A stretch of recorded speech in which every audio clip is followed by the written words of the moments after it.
Mic check, mic check. Welcome back to another episode of the second half. I'm your host, Jabari Saunders, and we are back. Before we get started, be sure to hit that like button, subscribe button. Please follow us on all social media. Be sure to check us out on the new merch. We just dropped that out. Hit that link right below. Without further ado, we got none other than, just got inducted to the Duke Hall of Fame. It was first team rookie team. What else? Just all American. Such a great person, great mind, basketball IQ. Home of DC, which we get to talk a little bit about. But let's get right to it. Mo Currie, appreciate you jumping on the podcast. Jabari, what's up, man? Thank you. Thank you for having me. It's been a minute. Such a great person. Meeting, walking through the days and just connecting through basketball and so much more. But, before all of that, I want to get into your story and where you started. Like, where are you from? Right. So, like you said, I'm from DC, born and raised. I love my city. I think it's the best city in the world, honestly. But, I'm Yeah. biased. But grew up in DC, went to school at Duke University. Also think that's the greatest university. So For I'm biased sure. too, but great school. Left and went to Duke, and then, took my career to the next level after that. So For DC. sure. DC is home. DC is so when you obviously started there. There's so much to talk about, just the culture wise of just being in DC, the Maryland area. Who was the one who essentially put the ball in your hands and said, "Hey, basketball is your ticket"? Yeah, basketball, like DC, DMV, like breathes basketball. Like that's what we Yeah, do. So it kind of just like I would say my dad, but I feel like it just naturally comes to like the kids that are from the area. It's what you see. We had a lot of stars come out of the area, and so I just started playing at a very young age. Loved the game. I was halfway decent at it, so I just kept at it. And it was just something that brought me a lot of joy, a lot of fun. I lived in a neighborhood with all boys, and so yep. they would play basketball, and I would be the only girl, and I'd be playing with them every day after school. Drop my stuff, go outside, go in the alley, and then hoop all day. And so that was how I kind of got started with it. Man, I miss the days of being able to just drop the bags off and go hoop all day. That's such a luxury these kids have that we got to live out. Yeah. No, that's awesome. So being there in DC, you playing around there. When was it that you finally knew that, oh, this is a real, like I can really play? Like, was it at grade school at an early age, or was it as you evolved into high school?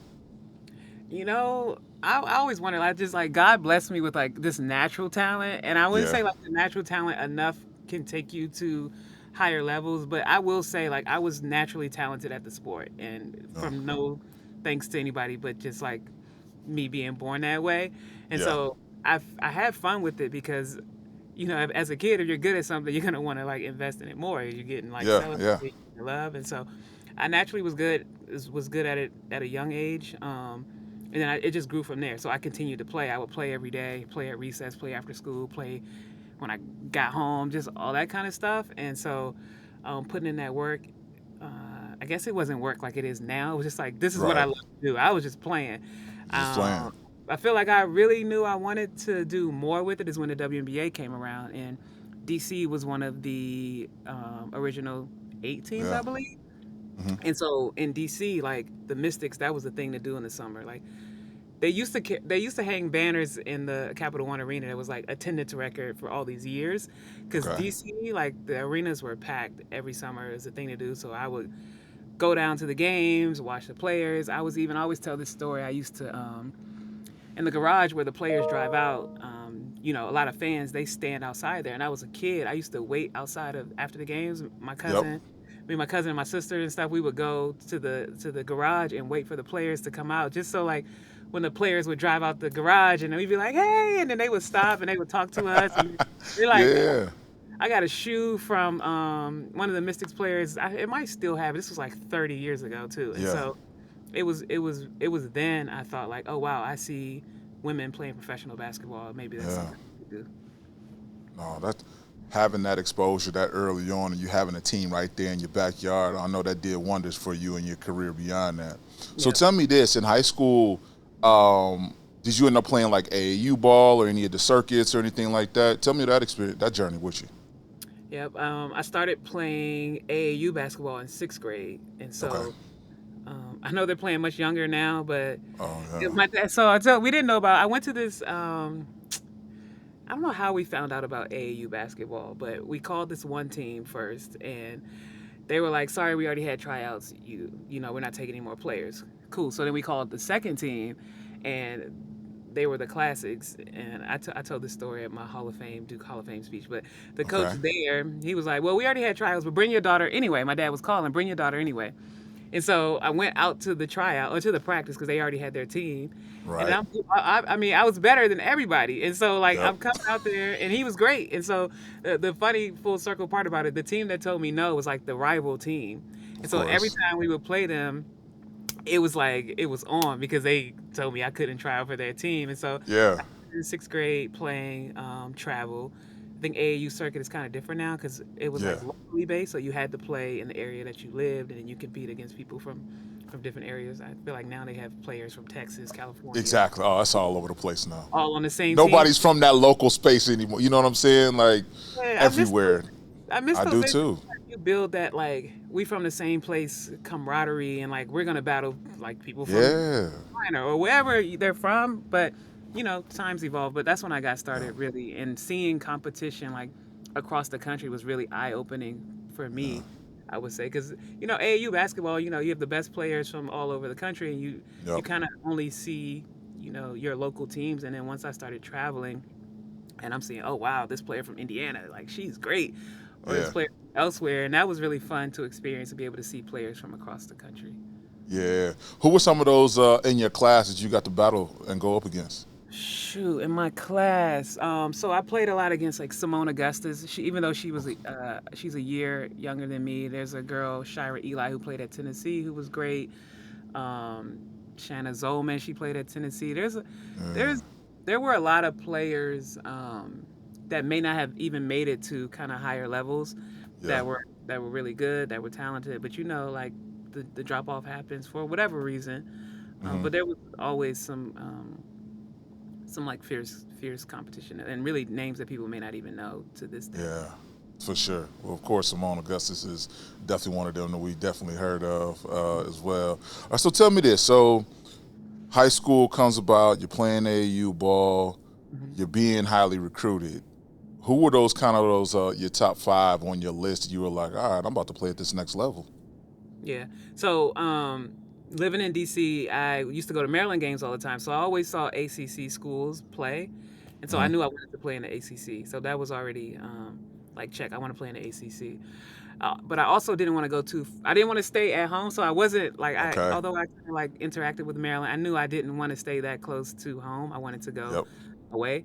Also didn't want to go that far. So, um, as you see, I ended up choosing Duke for a Yep. couple of reasons. In the ACC, I have my family's from North Carolina, so my grandma at the time, my grandma was living in North Carolina, 30 minutes away from Duke. So I'm like, oh, bad, I want to get something to eat.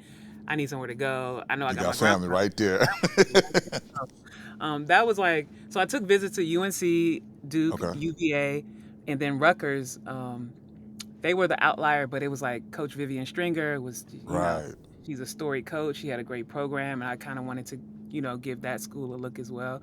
I Yeah. ultimately didn't take the visit because once I went to Duke, I'm like, all right.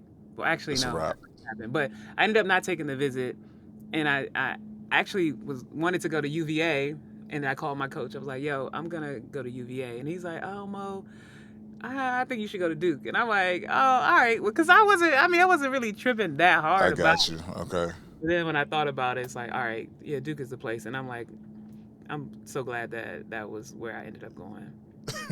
Love, you made it up to Duke. It that was what I mean. That would have been incredible for you to go out and go play with Coach Stringer, Mhm. and just like you said, just a storied coach, and you still just hear stories and talk to so many other athletes. But that obviously that ship has sailed. Yeah.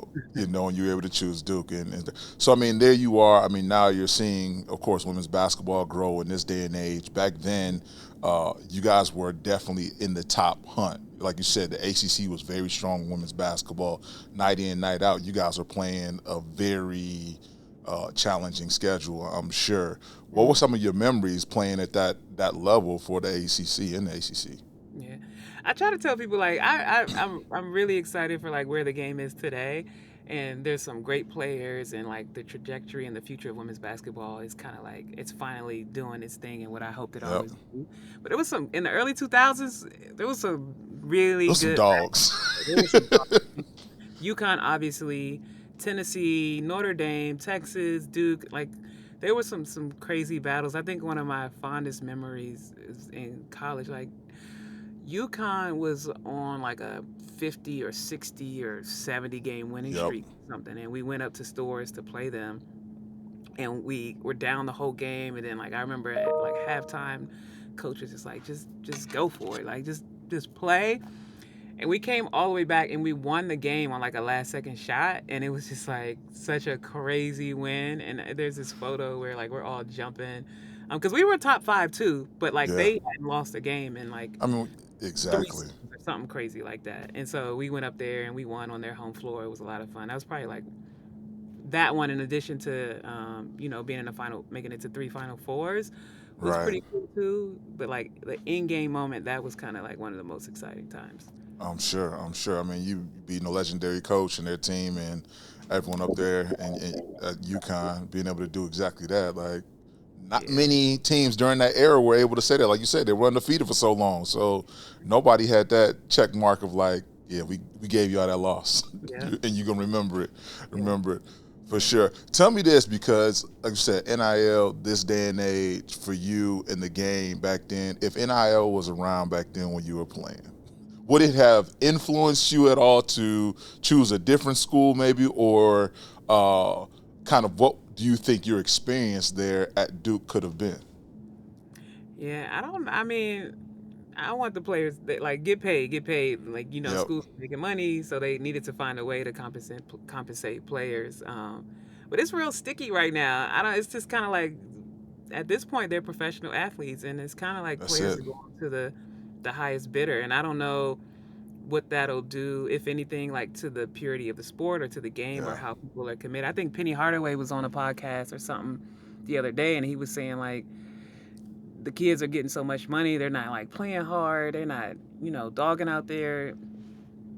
So a lot comes with like the NIL, and since it's such like early stages, they're gonna have to figure out. But I think there'll have to be some like parameters put around it. But Yeah. I gotta say, like the players should be getting paid. It's just figuring out like maybe the transfer rule, because then we got kids that are going to like four schools in 4 years, and that's like you can't build a program that way, At all. um, or different things like that. But if players can find a way to monetize their game and what they're doing, I think they deserve it. Yeah. But the NCAA is going to have to figure out how to maybe try to control it so that it doesn't just become, it's not amateur anymore, Yeah. which it never was, honestly, in the first place. Facts. Like, let's call it what it is. I mean, for some school at Duke, I'm not gonna say at Duke we were student athletes for sure. Like Yeah. school is important, especially you know the girls. We weren't like going to the NBA, so we weren't making millions of dollars. So like kind of the WNBA the rule used to be you had to either graduate from college Yep. or be like 22 or something of Yep. that nature. So most of the girls in the W have college degrees, whether they use it or not. It's definitely something that's helpful to fall back on, especially as you transition into whatever's next. Exactly. For Yeah. sure. So let's go ahead and continue on in the story. Did you have a goal that was set? I know in high school you were kind of going in that route, but do you have a goal set at Duke of like, yeah, this is my stop here. I'm gonna hit 4 years. I'm trying to win a championship, and I'm going to the W. Or was that ever just kind of a click in the mind as early in your collegiate career? Yeah, I feel like that was always the goal, like Yeah. to win a championship. Like top programs, your ultimate goal is always every year is to win a championship, and that's what Yep. we work towards every year. And then yeah, going to the WNBA was gonna be the next step. And I think from entering college from my freshman year, I knew that that was something that I wanted. I knew that it was gonna take a lot of work to get there, but I was up for the challenge, and I felt like I was in the right place to prepare me for like the future and being a Yeah. future. So 4 years comes, you hit the Final Four. You made it to the Final Four 3 years. Did you guys ever get a championship in that era? And so actually I did a 5-year plan because I tore my ACL my sophomore year, so I missed my sophomore season. So I was there year 5. Year 5, we made it to the championship game Championship game. against Maryland of all schools, and Maryland beat us in Maryland beat us in overtime. And like every time, Wow. 2006. So every time like March Madness comes around, it's kind of like, although it was like 20, almost 20 years ago, it's still like, it stings. It really stings It's that because bittersweet of like, we had a championship this Adam close. and Christy Tolliver hit a three in the corner over our 6'8" post player, and Wow. it was Yeah, that's one of those. in Boston. So yeah, we did not those win a championship. That was the only time we actually made it to the championship game out of the 3 trips that we made it Yep. to the final 4. But yeah, so no. I got you, but hey, not many people get to say they made it even to a championship game, so that's always a solid feat. But I understand that sting because when you hit that, you be like, "Oh, a game winner too in Okay. overtime." Yeah, that's the one. Those are the ones that stay with you forever, Forever, yeah. for And it's sure. hard to get there. We used to get there so much. I thought like, oh, this is normal, but That the was work normal. to get to the final 4 is not, it's not anything easy. Absolutely, Yeah. absolutely. So graduation comes. Now it's time to head to the draft. I just had Quentin Richardson on here. We were talking about it. And what did draft night mean for you in that moment? Knowing that the WNBA had a sustained league, your name was going to be called and you were going to be an athlete in the WNBA. Yeah. So I feel like I'm saying back then because like I'm so old. So back then they used to make the final 4 a whole weekend. So the draft was actually the day after the championship game. And so for me, we had just lost in overtime in the national championship game, and I had the draft the next morning. So it was really a weird time for me because yes, I was Mm. excited about the WNBA, but I was also just still heartbroken from the night Oh, before. I'm pissed.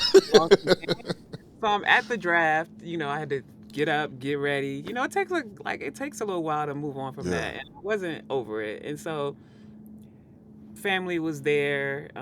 Fine, the moment is coming, and so we're in the green room and all that, and I'm just like, I got these mixed feelings because I'm really sad because I'm yeah. still thinking about the game. Should we have fouled? Made her shoot 2 free throws because it was like 7 seconds left, down 3. Should you foul, put them on the free throw line, or should you play it out? And we played it out, and she made a 3 and sent it into overtime. So then I'm just running like all these things through my mind, like, damn, should we have done this? Should we have done that? Yep.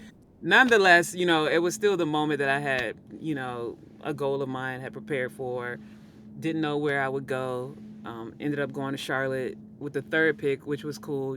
Simone Augustus went 1, Cappie Pondexter, Chicago Yep. legend went The 2, and I legend. went Yep. 3. And so, future Hall of Famer, she's in the Yes. 2025 class, which is awesome. But yeah, so I was excited. I was happy, but I wasn't all the way happy because I just had all that happen the night before. But I knew what the future was gonna be, and so I was looking forward to that. To that. That's Yeah. awesome. So I mean, it's such a like a you're on a roller coaster that entire ride. Like you said, like you go from championship game, taking you to this high, Mhm. last second, going to overtime, brings you back down, then literally turn around the next morning, have to put a smile on your face in that space. But then you kind of started to sustain some things, which is great. Yeah. Yep. Now with the WNBA, especially in the earlier days, right? And not try to be like, oh, back in my day, but in the earlier days, it was very different. It was like you're playing in the league, you're playing in, but then you had to get on that flight and shoot overseas. Yep. Tell me what that experience was like for you, but more importantly, I think, what was that endurance like for you to go from this league to the next one abroad? hmm It's kind of like what we were just used to, and I'm happy they have other opportunities for players to stay stateside. But I feel like my experiences being overseas were like invaluable. And although I'm still playing a game I love, I'm getting paid, and I'm Yep. also like learning about new people, learning new cultures, traveling to so many countries. And I always talk about, when I talk to young kids, about like the opportunities outside of like what's just on the court. Uh, Um, what you can experience through the sport, like what you can get through basketball. I've like visited so many countries that without basketball that I would not have, or tried different foods, or tried different customs. And so it was just something that was just a natural transition. You play in a W and then you go overseas. It was hard because, I'm missing my friends, I'm missing my family who would, visit when they can. Yeah. But it was a grind and you do it. It was just what it was. I don't know. I wouldn't change it. I mean, I wouldn't change it. I love the experience. I definitely wouldn't change it for anything, but it was just a part of the game. You just grind Yeah. it out. Where was your favorite place that you played at? Ooh. So Israel was my favorite country. It was the first country I played in. It was Okay. just like the food was amazing, the weather was nice, the beach was right there, the people were fun, the Yeah. nightlife was like you party all night, you come outside, it's light outside, you're like, damn, it's 7 a.m. I didn't even know it was outside. It's So different in Europe. it's different, man, and so, but then like I played in Korea. The longest I played in Korea 6 years, and so I became like really fond of the country. Yeah. It was a hard adjustment at first because our cultures are very different, like American Yeah. culture, Korean culture. But once we kind of got like an understanding, um, I love being there. Just again, the food's fun. The shop, I love to shop, and so like shopping was Okay. Yep. really being in the league was it's only like 8 teams, 7 teams, so you're playing against Okay. the same people over and over again. But Yeah. they take really great care of their foreign players, and so I felt really at home being in Korea. Nice. That's my second home now. Nice. Second home being in Korea. Now, did you get any championships while you were playing overseas at all? I did, yeah. I got championships in a couple places. I think Israel got one, Spain we got one, Korea got one. So I played in Israel, Russia, Romania, Spain, Italy, and Korea. So I played in 6 different countries. That's crazy. That's a Yeah, great career, though, which is yeah, it was fun. amazing. Yeah, it was fun. Nice. Nice. So, being from DC, growing up watching the Washington Mystics, the majority of your career you spent, because you were drafted by who? You were drafted by Charlotte. Charlotte. Yeah. You were drafted by Charlotte. Was there for a couple of years, right? I was in Charlotte for one season, and then they like disbanded the team, and Yep. so then the following year I ended up getting picked up by DC, which was like, where I said it was like the first full circle moment for me because it's like, damn, I grew up watching this team, and now I Right. play for this team, and so I played the majority of my career for DC. I played like 10 seasons Yeah. in DC, which was amazing. It's like something I could have never like dreamed about. Um, Yeah. Played in Phoenix and then 1 year in San Antonio, but um, yeah, I played the majority of my career in I'm about DC. to say, playing at home, playing in DC, there's something about that, right? I remember watching a documentary, Something in the Water, just like being home, being homegrown, like the music culture there, the food, like just being there. And of course, nightlife and all the parties, and you got Howard University and all the universities, Georgia, like all of that is all in this culture of DC.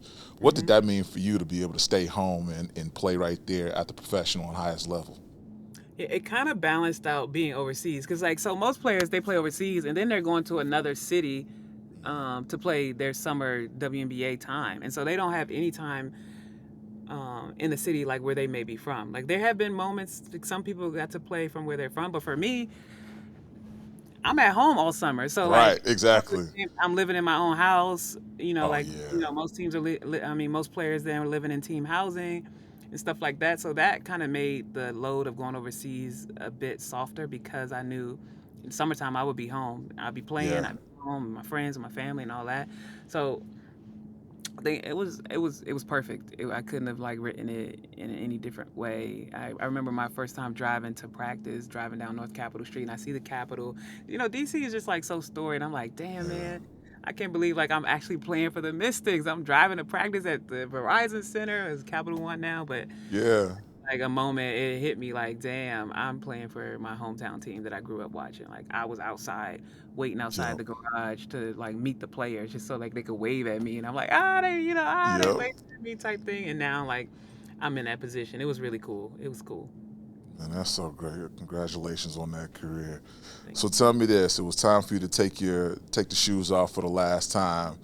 Did you know that was going to be happening, or when it was, or did you get to choose your ending, or did the ending kind of choose you?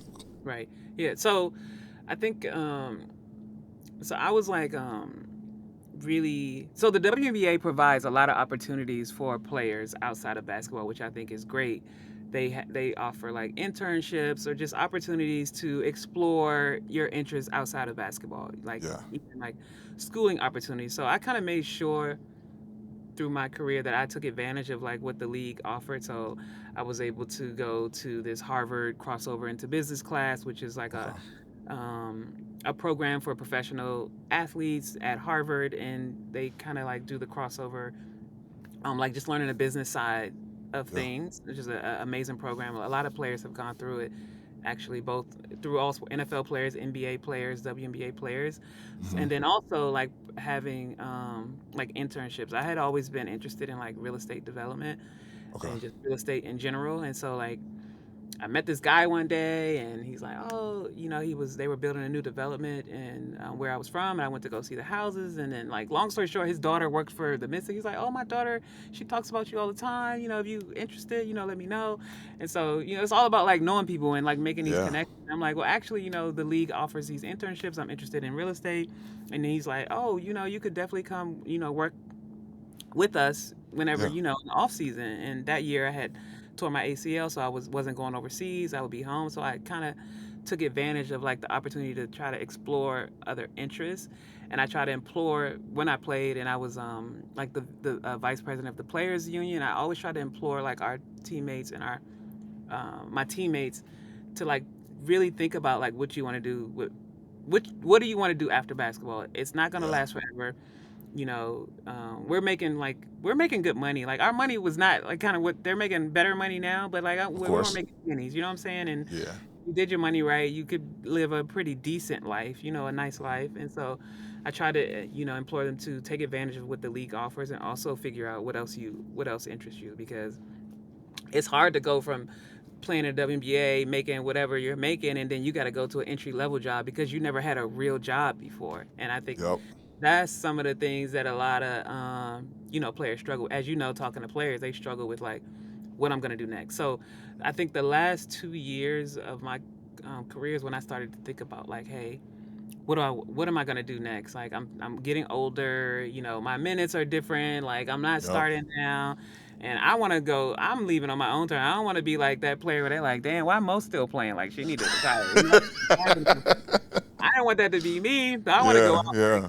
on my own terms. And so when I started thinking about it, where I work now at Nike, it kind of came like at the perfect time, where I had already started to, after the 2018 season, or even during, I'm just like, what do I want to do next? Do I want to try for another season? Yeah. I'm at year 13. Do I want to keep playing? And so those thoughts had started coming, but I felt like I had prepared myself and kind of started thinking about what I wanted to do next. Yeah. Did you ever fall into that space of like a mental setback or anything like that? Of just like, man, am I gonna miss this game, or am I gonna be challenged in that space? Did it ever hit you at all, or you were already kind of focused on what was next? I mean, it was kind of scary because, like, when you were playing, I played basketball my whole life up until that point, and then just the things of like being on a schedule, like knowing what's next, knowing where I needed to be.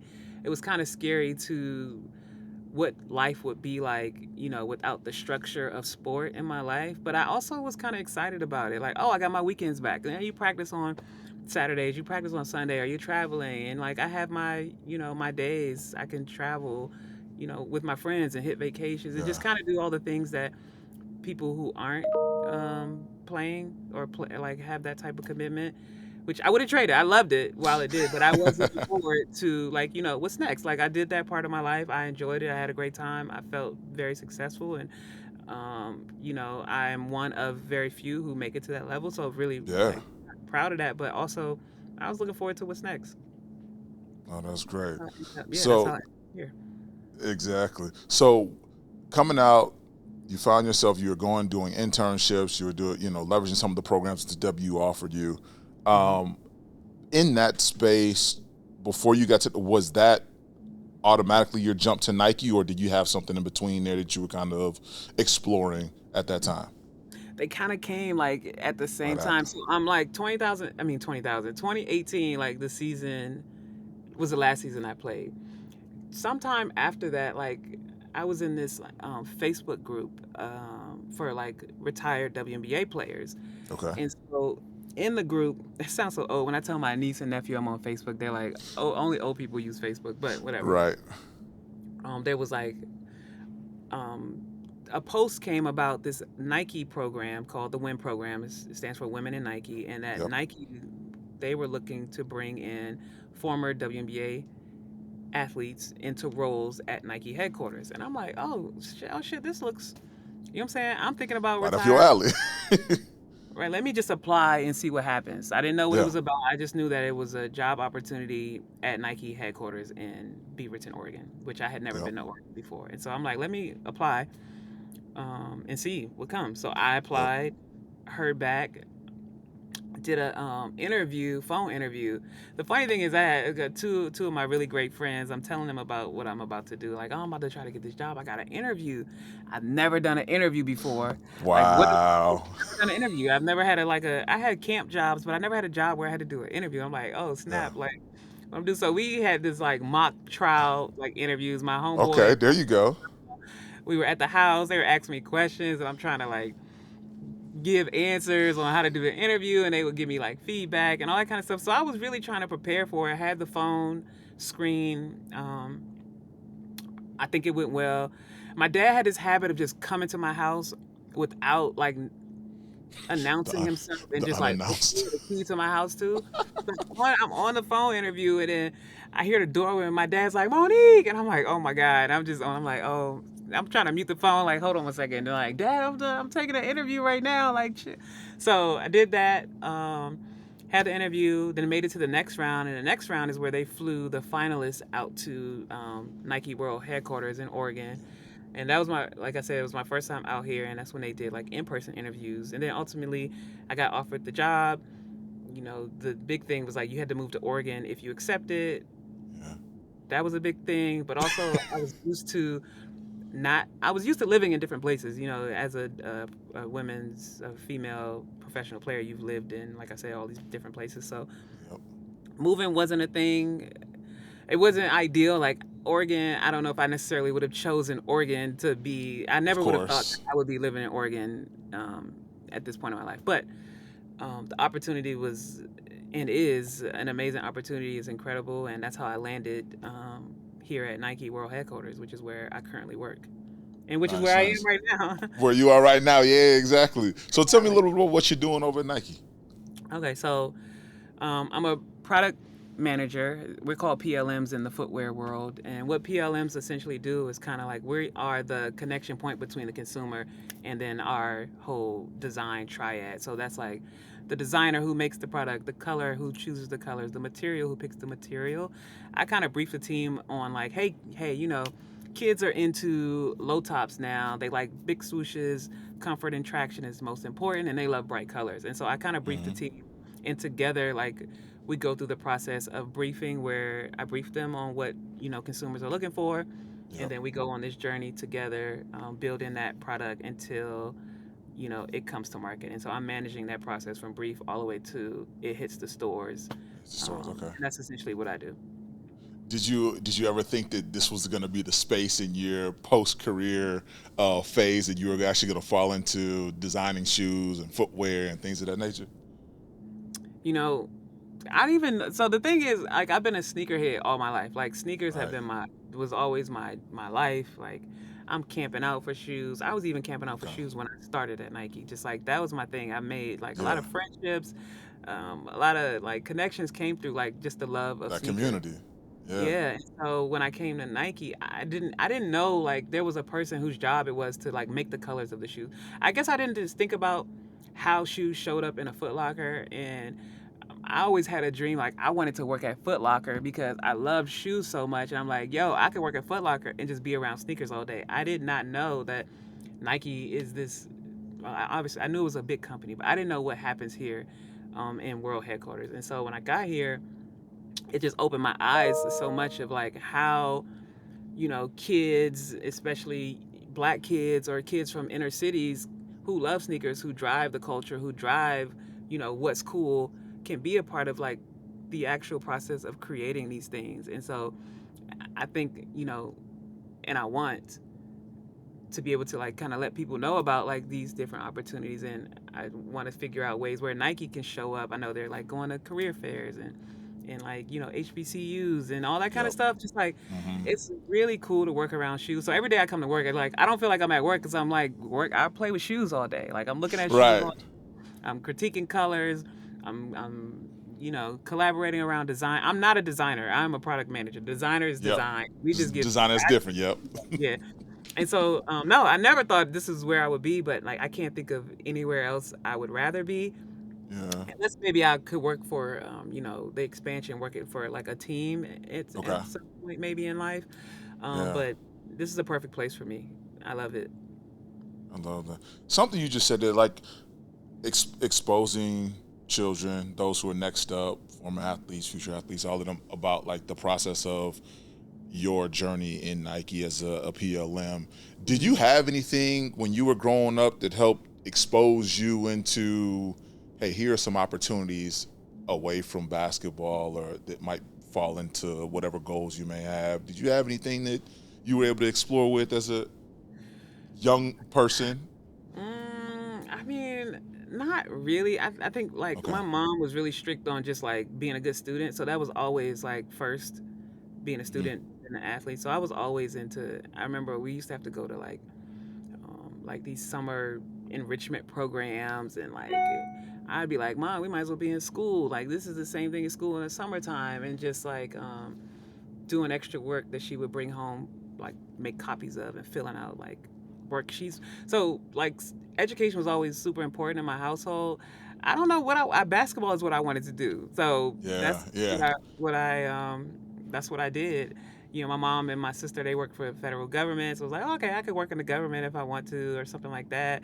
And then like when I became a professional and I got into like real estate, kind of like buying properties, selling properties, and doing that kind of stuff, I knew I loved. I loved real estate because my mom used to like love taking us to open houses on weekends. So Yeah. we always were going to just that was our Saturdays. We go to a bunch of different open houses around the city, and so that had always been a passion of mine. And so I thought maybe that would be something I would continue to do. But it kind of came like through just life and experiences that Yeah. kind of figured out what I liked and what I didn't like. Yeah. It almost seems like you said, like going and exploring different houses, you're looking at, different builds, the architecture, the decor, like all these different things. Almost Mhm. feel like it's a little bit of the same in that line of work that you're kind of doing now, right? You're looking at different builds of this product, right? Mhm. You're looking at the decor or the fabric or the style, and so you were kind of already preemptively kind of challenged or kind of being trained in that way to able to allow you to do what you're doing now. Oh, that's a good. I never thought about that actually. That's a good point. Yeah, Is because it? just like building something, decorating it, you Yeah. know, revising it, all those things. That's kind of what I do here, and just knowing how powerful like Nike can be. And it's not all like it was a transition. I'm not gonna don't get it I'm twisted. sure. Like going from the court to like a corporate America, there is a difference, but Yeah. yeah, a company I feel like I've been able to grow in. I've been here for Yeah. 5 years now, so and it went by fast. Um, Always does. but It yeah, always I didn't does. think I mean 5 years is a long time. So but, Absolutely. Yeah. Me spending those 10 years there, I didn't realize how fast that would come and go working for Jordan and Nike. So I understand it goes by. Enjoy it. Enjoy it. okay, For I'm sure. enjoying it. I'm enjoying it. I'll Good, say that. good, good. One thing you just mentioned of just like that transition for you, not necessarily the transition for like trying to get a job, but the learning curve. Was there a learning curve that you had to figure out, like the language, the lingo, the corporate kind of 9 to 5? And was that a challenge for you, kind of showing up into work and learning those kind of things? Was that a challenge for you at all? Yeah, I'll say kind of like the reason Nike felt it important to bring in former athletes into the company and roles is just kind of like all the things you develop being a athlete. So working on teams, working through tough situations, being a good teammate, figuring Yep. out alternative ways, and all these things. Like so, a lot of athletes think because they haven't had a job, they don't have the qualities to be in a business or a corporation, and they do because they're getting all these skills that, a lot of people who aren't athletes don't have. Like, you know, Agreed. say you got a teammate you don't like, but y'all like working towards the same goal, you got to figure it out. You know what I'm saying? Or just like You taking can't not direction. pass on the ball. Exactly. Like, a coach draws a play with 5 seconds, and you got to execute. So all these things that you develop as an athlete are transferable into like the corporate world. Some of the soft skills are probably the things that we don't have. So like me trying to figure out how to work Outlook, it's just like a calendar, scheduling meetings, setting up meetings, and then like all the tools that we use, Keynote and PowerPoint, and trying to figure those Yeah. things. I think that was the biggest curve for me. But once Yep. that's nothing that we can't, like athletes, you can learn anything. You can do anything. Like if you can run suicides, you can learn how to set up a calendar. And so Absolutely.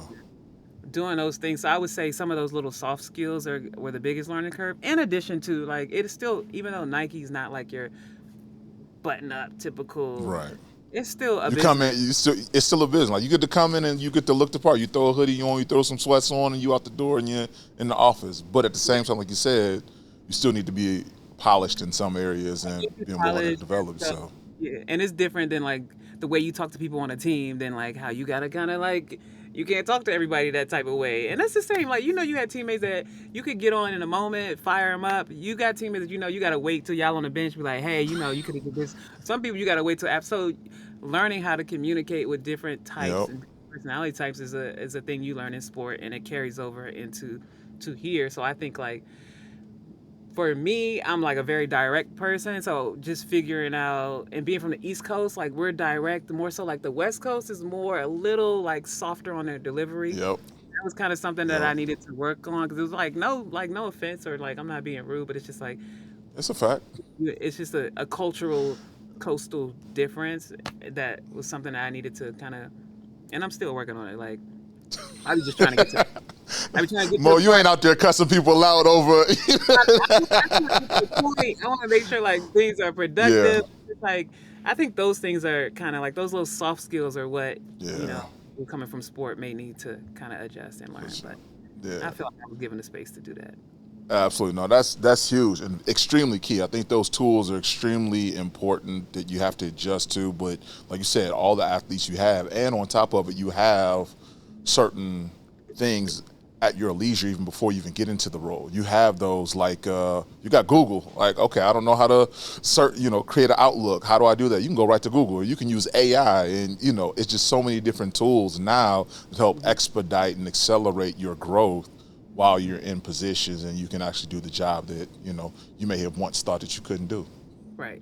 Yeah. And then I think once the opportunity comes, it's like the onus is on us, like as the athlete, to take advantage of it. So like I can give you the, like you say what it say, like you can lead the horse to water. You gotta make them drink. Like You once got you to make get them to the for you. water, you got to figure out like what can you do to make this the best opportunity for What you you. gonna How do? can you like get better? How can you use the resources that are out there that are free to everybody to like improve in the areas where you find like challenge. So I think when those opportunities come, like athletes can be ready to take advantage of it, but just really figuring out once you get it, what you gonna do? Because it's not Yeah. like a lot of hand holding. Like because when you playing, you the star. Everybody love you. You scoring baskets. They want to be your friend. They want to call you. They want to take you to dinner. They want to do all these things. And then when you hang them shoes up, you still can get like some of those connections because of your past.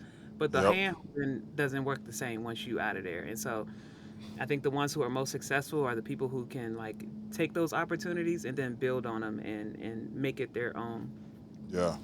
Knowing that you have grown to where you are, right? You've now become, and I don't want to be like auntie and uncle, but you like the OG, you know what I mean? Who've done it, who like you've made it to that next lane. There's only a few of them that I can kind of name off the top of my head, like the Swin Cash is the world, right? The Teresa Weatherspoons, who played the league and now have transitioned to the other side successfully. How are ways that you are still staying connected with the W and still helping usher future people kind of transition to their second half? Yeah, well, I would say I'm a big fan of the W. I follow it. I try to go to All Star every year now. All Star is a great Yep. time where one to kind of see the new stars of the league, but I think more importantly is just connecting with a lot of the old players. And so a lot of Yep. us go back to All Star, kind of share what we're doing, share resources. It's really like a family, it's a sisterhood, and just if people are struggling, how can we help each other? Are there opportunities we know about that people can kind of transition into if they're looking? So I think that's mostly how I stay a part of the game. I'm also a Yeah. basketball official, so I officiate high school girls and boys basketball here in Oregon, which has been like a really, really different experience for me. I think a Yep. lot of players, they're always like, "Oh, why you don't want to coach? Like you can go into coaching." And coaching is like the natural transition for a lot of players, but it wasn't Yep. anything that I was ever interested in. Just because I know like the coaches are there before the players get there, and the coaches are there once you leave, and that's like it's a real big commitment that you have to be crazy passionate about. And in this moment, I don't feel that passionate, but I've always Yeah. been interested in officiating. And so when I Yeah. got the opportunity to like kind of explore that, um, I dove right in, and that's kind of where I get my joy in, as a way to stay connected to the game. It's like I'm at games every day. Because I got 2 games tonight. Season just started Nice. this week, and so I really look forward to being out there just in a different way. No, that's awesome. That's awesome. Well, let me ask you this, and then we'll go ahead and get out of here. Um, as you have seen such success, and I won't say a short period of time, but you have kind of taken the necessary steps to position yourself where you are today. What's some valuable I guess, why am I drawing a blank on what the question is I want to ask? But what's just kind of the value that you would share with others who are coming up, whether they're in high school, college, or even currently playing in the WNBA or overseas? Like, what kind of would you share with them of like what the process for you to kind of figure out your second half as you've been able to do successfully? Yeah, I think people just need to discover what interests them outside of sport, or it could be in addition to sport. What other areas is it? Is it media? Is it like, are you interested in being a GM? Are you interested in marketing? Kind of like when you have that downtime, don't just be at home sleeping or chilling. You know what I'm saying? If it's something you passionate about, learn about it. Go experience it. Especially as you are an athlete where you have access that you may not necessarily have if you weren't an athlete. So take Yep. advantage of that. Reach out to people. I'm sure people say this on your podcast a lot, just around like it's about who you know, and that's really what it comes down to. Can I text Bob and say, "Hey Bob, I really love houses. You guys have any opportunities? Don't be afraid to ask." So all somebody can say is yes or no. Yes That's or it. no? That's it. Have fear of just asking for what they want, and sometimes you don't know. Just ask. If they say no, cool.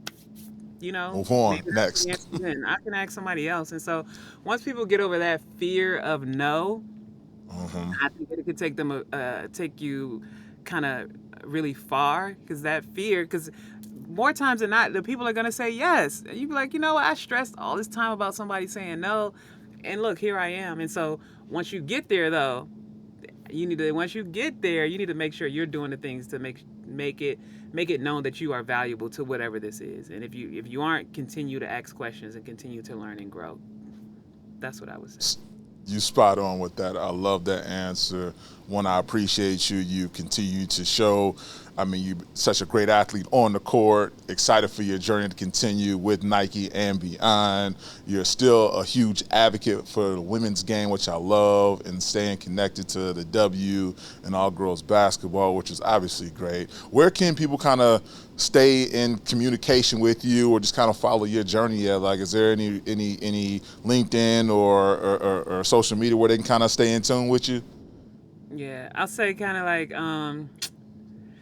so the most exciting thing I do about being an Nike is that I get to work. I work in basketball, so I work on Mm-hmm. basketball footwear, which is a whole circle moment. So I'm back in the sport Yep. that I love, and in particular, I work with John Morant. I work on his footwear line, and so that's That's probably lit.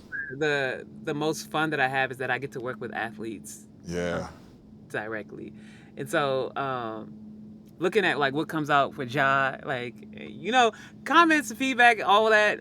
People are, it's gonna be what it is, but like um, staying in contact, follow the jawline, and then like I'm on social media. I'm Yeah. Mo Currie, Mocurrie on most platforms, and I love social media, so I'm on there.